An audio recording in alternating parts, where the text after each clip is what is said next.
తర్వాత భూమికి తీర్పు తీర్చేవాడు 23వ పాయింట్ అనమాట, ఆఖరి పాయింట్, క్రైస్తవులకి ఆఖరి పాయింట్ ఇంక. భూమికి తీర్పు తీర్చేవాడు 23వ పాయింట్ ఏంటంటే భూమికి తీర్పు తీర్చేవాడు. చూద్దాం ఆదికాండము 18వ అధ్యాయం 23 నుంచి 25 వచ్చింది. అప్పుడు అబ్రహాము సమీపించి ఇట్లా నేను దుష్టులతో కూడా నీతిమంతులను నాశనం చేయుదువా? ఆ పట్టణంలో ఒకవేళ 50 మంది నీతిమంతులు ఉండిన ఎడల దానిలో ఉన్న 50 మంది నీతిమంతుల నిమిత్తము ఆ స్థలము నాశనము చేయక కాయవా? ఆ చొప్పున చేసి దుష్టులతో కూడా నీతిమంతులను చంపుట నీకు దూరమవును గాక. నీతిమంతుని దుష్టునితో సమముగా ఎంచుట నీకు దూరమవును గాక. సర్వలోకమునకు తీర్పు తీర్చివాడు న్యాయం చేయడా అని చెప్పినప్పుడు చాలు. ఇక్కడ ఏమవుతుంది? ఇక్కడ అబ్రహాం దగ్గరికి ఎవరు వస్తారు?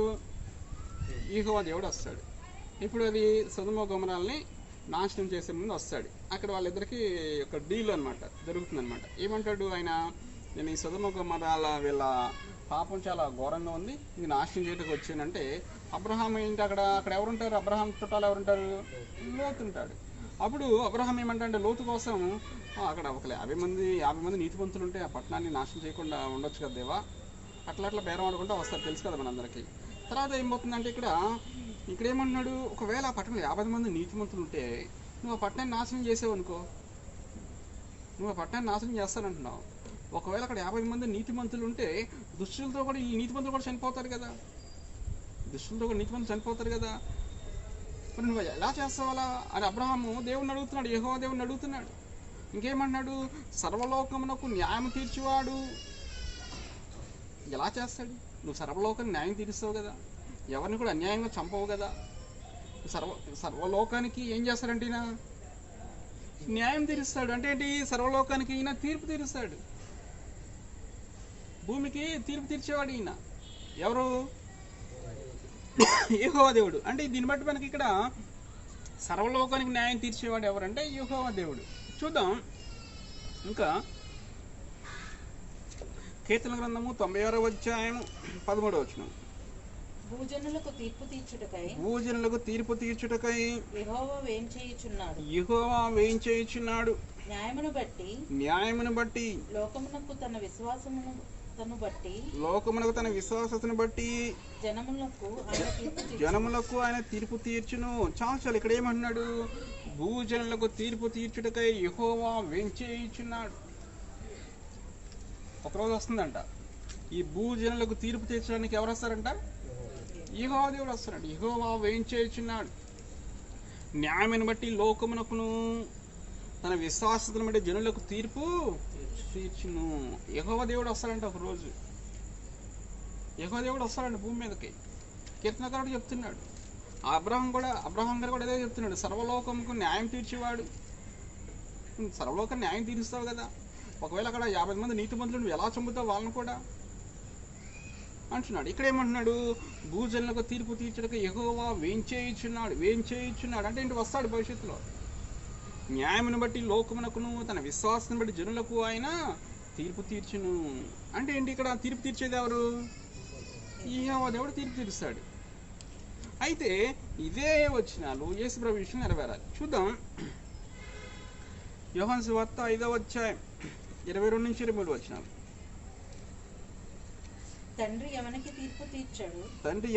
తీర్పు తీర్చాడు, కానీ తండ్రిని గణపరచునట్లుగా అందరూ కుమారుని గణపరచవలనని తీర్పు తీర్చుటకు సర్వాధికారము కుమారునికి అప్పగించినాడు. కుమారుని గణపరచిన వాడు ఆయన పంపిన తండ్రిని గణపరచడు. చాలు. ఇక్కడ ఏమన్నాడు? తండ్రి ఎవనికి తీర్పు తీర్చాడు.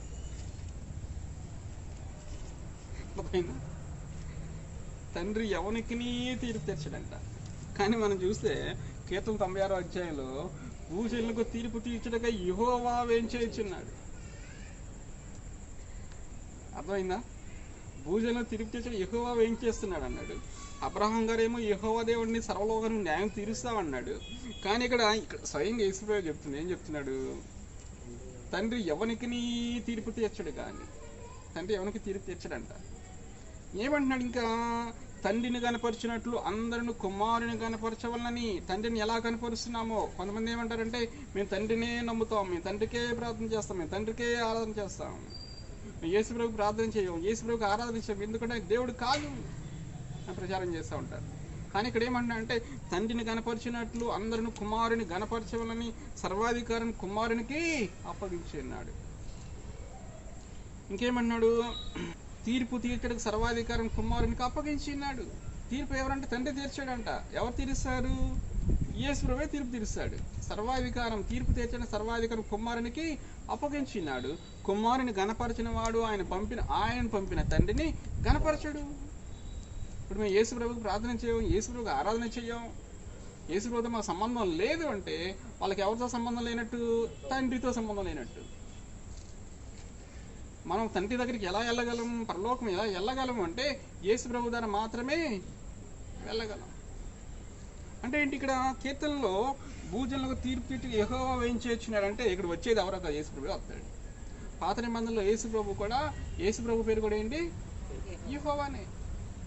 యెహోవా అనేది ఒక నామం. అది తండ్రికి వర్తిస్తుంది, కుమారుడికి వర్తిస్తుంది, పరిశుద్ధాత్ముడు కూడా వర్తిస్తుంది అనమాట. అందుకే ఇక్కడ ఏమంటే యెహోవా వస్తున్నాడు అంటున్నాడు. కానీ ఇక్కడ యేసుప్రభు అంటున్నాడు, తండ్రి ఎవరికి నీ తీర్పు తీర్చాడు, తీర్పు తీర్చేది నేనే అంటున్నాడు ఆయన.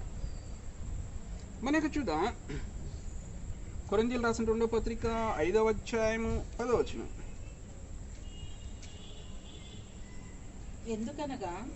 ఎందుకనగా తాను జరిగించిన క్రియల చొప్పున అవి మంచివైనను సరే చెడ్డవైనను సరే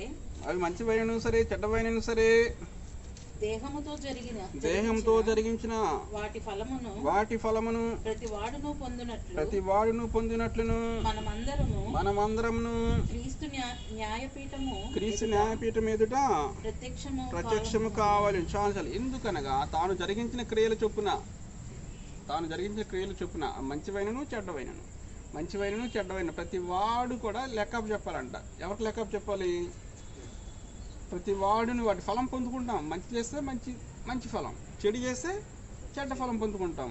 ప్రతి వాడును పొందినట్లు మనమందరం క్రీస్తు న్యాయపీఠం మీద ప్రత్యక్షం కావాలను. ఒకరోజు వస్తుంది, ఈ భూమి మీద పుట్టిన ప్రతి ఒక్కరు కూడా ఆదం దగ్గర నుంచి మరల యేసుప్రభు భూమి మీదకి వచ్చే వరకు కూడా ఈ భూమి మీద ఎవరైతే పుడతారో వాళ్ళందరూ కూడా ఒకరోజు వచ్చి యేసుప్రభు దగ్గర మోకరించాలి. యేసుప్రభు దగ్గర మోకరించి ఆయనకి లెక్క అప్పచెప్పాలి. యేసుప్రభు అంటే ఊరినే ఆయన ఏదో వచ్చేళ్ళే, ఆయన ఏదో చనిపోయేళ్ళే అంటే కుదరదు. ఆయన సర్వాధికారి అయిన దేవుడు, ఆయనకి లెక్క అప్పచెప్పాలి. క్రీస్తు న్యాయపీఠం దగ్గర ఒకరోజు లెక్క అప్పచెప్పాలి. క్రీస్తు నమ్ముకుంటే ఒకరోజు లెక్క అప్పచెప్తాం. క్రీస్తు నమ్ముకోని వాళ్ళందరూ ఆ వేసిన పరిపాలన అయిన తర్వాత మళ్ళీ వచ్చి ఆయన దగ్గర వచ్చి మోకరించి లెక్క అప్పచెప్పాలి. అంటే ఏంటి? ఇప్పుడు భూజనులకు తీర్పు తీర్చేది ఎవరు? యేసుప్రభువే తీర్పు తీరుస్తాడు. అంటే పాత నిబంధనలో యెహోవా దేవుని చెందబడిన వాక్యాలు ఇక్కడ యేసుప్రభు విషయంలో నెరవేరినాయి. అంటే దీన్ని బట్టి కూడా మనం స్పష్టంగా చెప్పవచ్చు, యేసుప్రభు 100% దేవుడు అని. ఓకే, డౌటా? దేవుడి వాక్యాన్ని ఆశీర్వదించును గాక. ఆమేన్.